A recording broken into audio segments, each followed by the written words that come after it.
Hello dear student, myself Midda sir from Navotkarsh Career Academy. Welcomes at YouTube channel Navotkarsh Career Academy. NEET और JEE aspirants 11-12 science aspirants के लिए Navotkarsh career academy chemistry, physics, biology, maths की online classes लेके आया बेटा. Is it very useful to NEET and JEE aspirants. आज अपन discuss करेंगे mole concept. Mole concept physical chemistry का एक बहुत इंपॉर्टेंट और बेसिक चैप्टर है. Is it the backbone of physical chemistry. तो यहां से अपन स्टार्ट करते हैं बच्चों. Mole concept. Yes, mole concept का ऑल्टरनेटिव नेम क्या है बेटा? Some basic concept of chemistry. Some basic concept of chemistry. तो is it very first term कि केमिस्ट्री क्या है? It is very first term to all of you कि chemistry है क्या. तो chemistry is a branch of science in which we include the study of atom, study of element, study of compound and their reactions. Basically हम इसमें atom, element, compound और उनकी reactions को discuss करने वाले हैं. ठीक है. इन सब चीजों से पहले अपन बात करते हैं बेटा क्लासिफिकेशन ऑफ यूनिवर्स. मतलब एटम, एलिमेंट, कंपाउंड्स को अपन किस तरह से क्लासिफाई कर सकते हैं. So we required classification of universe. Universe is classified in two part. First one is the material, second one is the energy. Energy term को अपन थर्मोडायनेमिक्स एंड थर्मोकेमिस्ट्री एक नेक्स्ट चैप्टर अपने पास आएगा, उसमें डिस्कस करेंगे. अभी अपन बात करते हैं मटेरियल और मैटर की. Material is classified in two parts. First one is the pure substance, second one is the mixture. One is the pure substance and second one is mixture. तो pure substance में अपने पास आता है बेटा atom, compound and element. Atom, compound and element. और mixture two parts में classify है. First one is the homogeneous and second one is the heterogeneous. ठीक है बच्चों. Universe is classified in two part, material as well as energy. ठीक है. Material is classified in pure substance और mixture. तो pure substance में अपने पास है बच्चों atom, compound, element और mixture में अपने पास है homogeneous and heterogeneous. Homogeneous and heterogeneous. तो very first अपन डिस्कस करते हैं बेटा matter और material. Matter और material. तो ध्यान दे बेटा, ये अपने पास एक स्फेरिकल बॉडी है, just like a ball. Just like a ball. Is it a spherical body? Just like a ball. As per basic information हमें कुछ भी मालूम नहीं है कि ये एटम है, एलिमेंट है या कंपाउंड है, बट हमें ये पता है कि is it any body which having mass and occupy some space, so it is called as material. Anything else which have mass, which have specific mass and occupied some space is called as material. तो इसको अपन compound, element, molecule किसी भी तरह से अगर classify basically नहीं कर पा रहे हैं, बट ये मटेरियल तो है ही, इसको अपन मटेरियल तो बोलेंगे ही बेटा. ठीक है. मटेरियल तो ये होगा ही. Is it very clear? तो material, anything else which have mass and occupy some space is called as material. Like this pen. अब इस पेन को अपन कंपाउंड, एलिमेंट या मॉलिक्यूल कुछ भी एक्सप्लेन नहीं कर पा रहे हैं तो कोई बात नहीं, ये मटेरियल तो होगा ही. Is it very clear? Next अपन बात करते हैं बेटा एटम. वैसे तो एटम, एटॉमिक स्ट्रक्चर एक अपने पास कंप्लीट चैप्टर ही आने वाला है, बट फॉर इंट्रोडक्टरी अपन यहां बात करते हैं बेटा smallest and independent unit of material is called as atom. Smallest and independent unit of material is called as atom according to scientist Dalton. Because further theories में अपन बात करें तो एटम के और बहुत सारे कंपोनेंट्स, बहुत सारे बेसिक फंडामेंटल पार्टिकल्स की बात कर चुके हैं, but initially atom is the smallest and independent unit of the material. Got it my point? Now next अपन बात करते हैं बेटा element. Element is the combination of same type of atom. Combination of same type of atom. Combination of same type of atom is called as element. Just अपन ने क्या किया, thousands of hydrogen atom ले रखे हैं, तो hydrogen is now considered as element. मैंने लाखों नाइट्रोजन एटम्स ले रखे हैं, so is it the element. Clear है? Combination of same type of atom is called as element. तो पीरियोडिक टेबल के सारे एलिमेंट्स इसमें अपन कंसीडर कर सकते हैं। पीरियोडिक टेबल के सारे एलिमेंट्स इसमें अपन कंसीडर कर सकते हैं। ठीक है, now next one is the compound. Next one is compound. Compound basically क्या है बेटा? Combination of element in fixed mass ratio, just like that, combination of elements in fixed mass ratio. तो H2O is a basically compound because यहां hydrogen और oxygen का जो mass ratio है वो बच्चों कांस्टेंट रहता है, सो is it compound. For example 1:8 hydrogen और ऑक्सीजन का जो मास रेशियो है वो आ गया 1:8, सो is it compound. Combination of elements in fixed mass ratio, combination of element in fixed mass ratio, it is called as compound, it is called as compound. Further one example also, ammonia NH3, ammonia NH3। ठीक है बेटा, अपन बात करते हैं यहाँ ammonia NH3 की। तो यहाँ NH3 अपने पास combination of nitrogen and hydrogen, combination of nitrogen and hydrogen in fixed mass ratio, combination of elements NH3, nitrogen और हाइड्रोजन का कॉम्बिनेशन फिक्स्ड मास रेशियो में है, so it is called as compound. Combination of elements in fixed mass ratio, it is called as compound. तो H2O भी अपने पास एक compound है, अमोनिया भी अपने पास एक कंपाउंड है। नाउ नेक्स्ट वन अपन बात करते हैं बेटा मिक्सचर। तो एक बेसिक डिफरेंस क्या है मिक्सचर और कंपाउंड में? तो कॉम्बिनेशन ऑफ एलिमेंट्स और compound in any mass ratio, combination of elements और compound in any mass ratio, it is mixture. Clear है बेटा बात? यहां अपन बात करेंगे मिक्सचर की। तो मिक्सचर बेसिकली क्या है बेटा अपने पास? कॉम्बिनेशन ऑफ एलिमेंट्स और compound in any mass ratio, elements of combination in any mass ratio. Clear है बेटा? जहां अपन कंपाउंड की बात कर रहे थे बेटा, कंपाउंड में अपन को क्या चाहिए? Fixed mass ratio. और मिक्सचर में अपन कह सकते हैं कि एनी मास रेशियो, मतलब there is no any fix ratio of the masses. तो इसको अपन क्या कहेंगे बेटा? मिक्सचर। अब मिक्सचर को टू टाइप से क्लासिफाई किया था अपन ने। मिक्सचर को टू टाइप से क्लासिफाई किया अपन ने बेटा, homogeneous mixture as well as heterogeneous mixture. Mixture को अपन ने टू टाइप से क्लासिफाई किया था, homogeneous mixture and heterogeneous mixture. तो जहां मैं होमोजेनस मिक्सचर की बात करता हूं तो वो क्या है बेटा? देखो, if all components of mixture is uniform और symmetric in the final mixture. ठीक है बेटा? यस। देखो बेटा, अपन ने ये कंटेनर ले लिया, इसमें अपन ने क्या लिया? Water. Water is in liquid form initially. ठीक है, water is in liquid form initially. Clear है बेटा ये बात? प्लस अपन ने क्या ले लिया इसमें?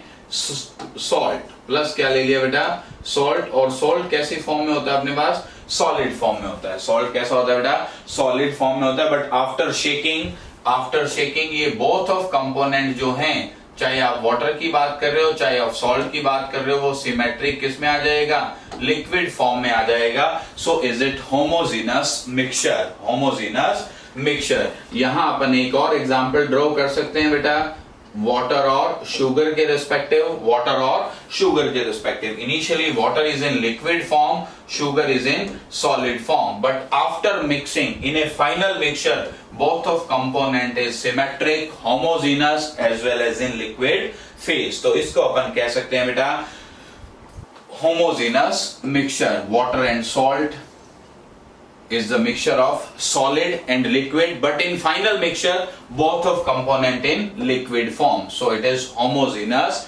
mixture। water and alcohol, both of component in the initially liquid phase and final is also in liquid phase, as well as mixture of gases or environmental air। mixture of gases or environmental air, तो mixture of gases जो होगा वो भी आपका homogeneous mixture का example हो जाएगा। अब अपन बात करते हैं बेटा next heterogeneous mixture. Heterogeneous mixture. तो हेट्रोजीनस मिक्सचर में क्या है बेटा, if all component of mixture is not in the symmetric और यूनिफॉर्म, ठीक है, नॉट इन सिमेट्रिक और यूनिफॉर्म फेज। तो बेसिकली अपन बात करते हैं, जैसे बेटा अपन ने क्या लिया, इधर एक कंटेनर लेके अपन ने ले लिया वाटर, ठीक है, अपन बात करते हैं किसकी, water as well as in soil, ठीक है, वाटर और सॉइल। तो यहां देखो बेटा अपने पास वाटर किस फॉर्म में होता है, लिक्विड, सॉइल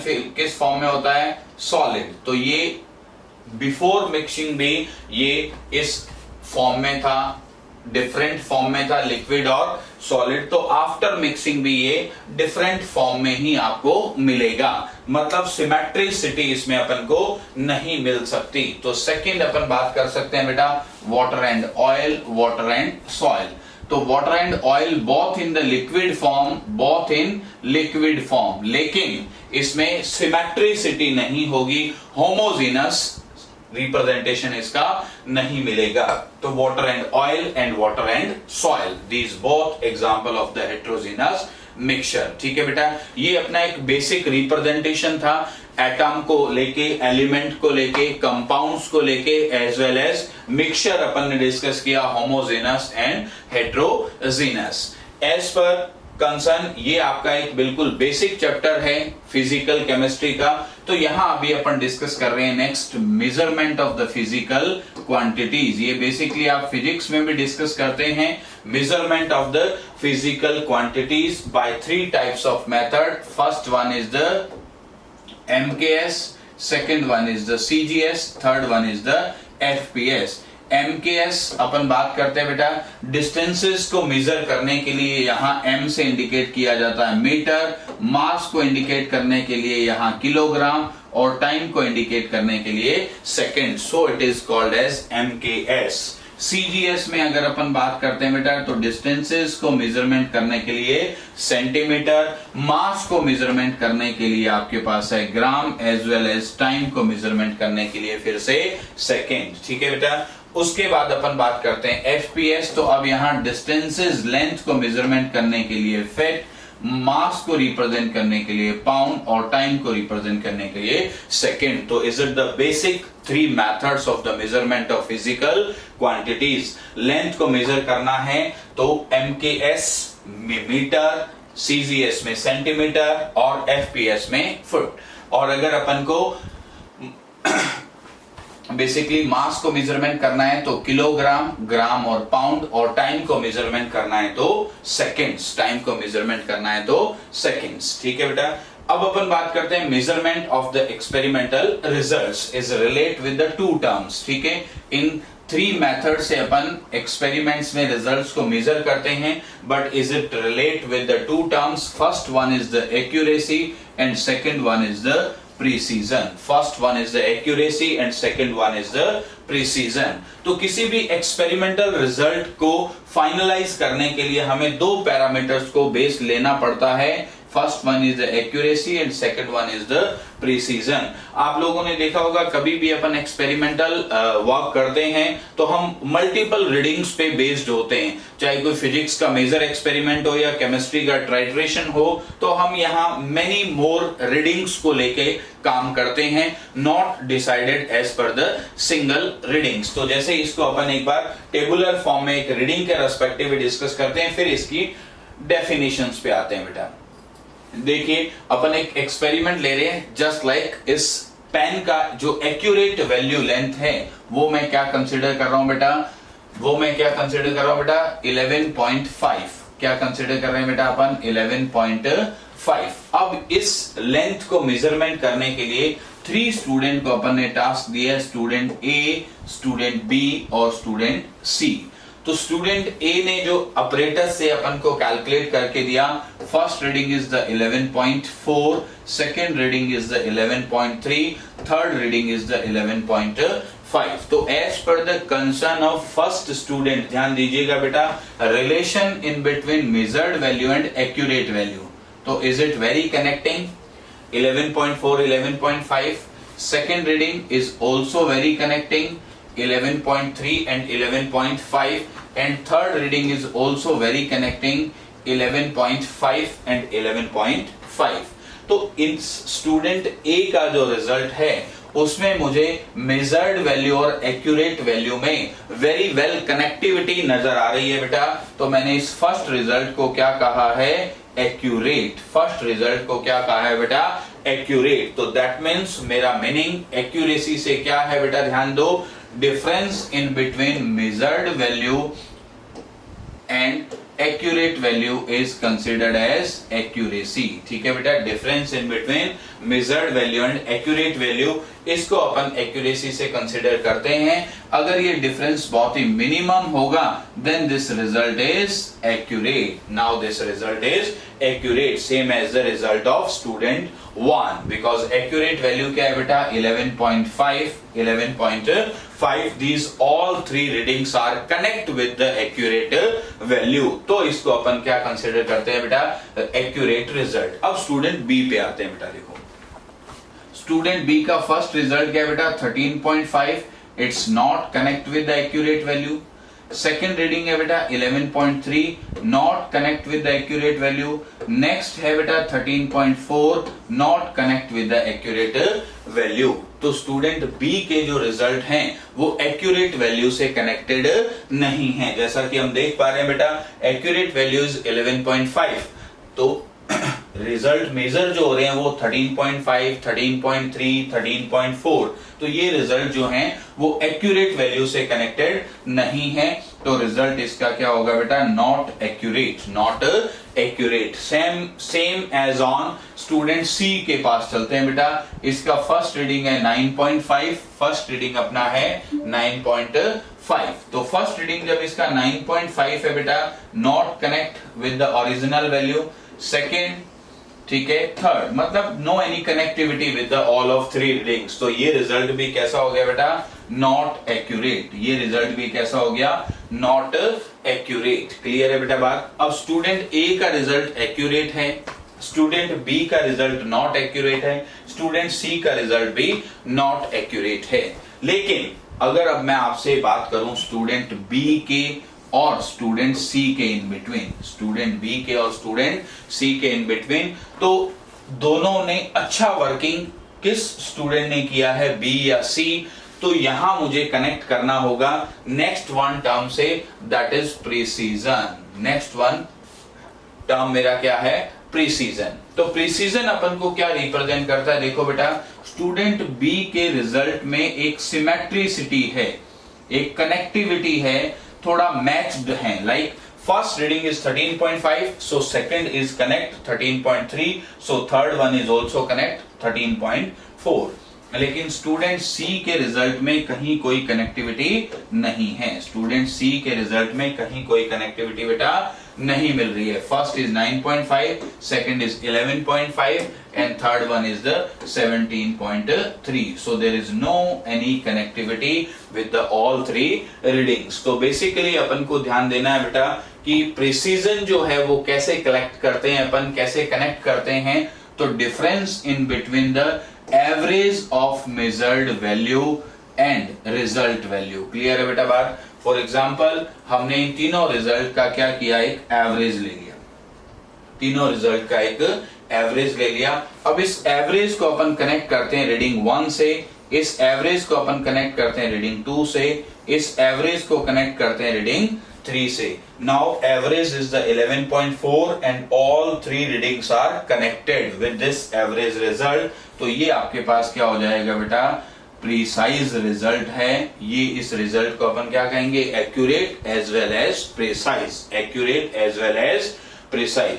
अब सेकंड स्टूडेंट के अपन एवरेज पे कंसीडर करते हैं बेटा। स्टूडेंट सेकंड की ऑल रीडिंग्स का एवरेज लेंगे तो ये 13.4 आ रहा है। So 13.4 is connect with the 13.5 first reading, second reading भी connected है, third reading भी connected है। तो स्टूडेंट सेकंड का रिजल्ट एक्यूरेट तो नहीं था बट प्रिसाइज था, एक्यूरेट तो नहीं था बट प्रिसाइज था, मतलब symmetricity in the working of student. Results में कुछ ना कुछ सिमेट्रिसिटी है।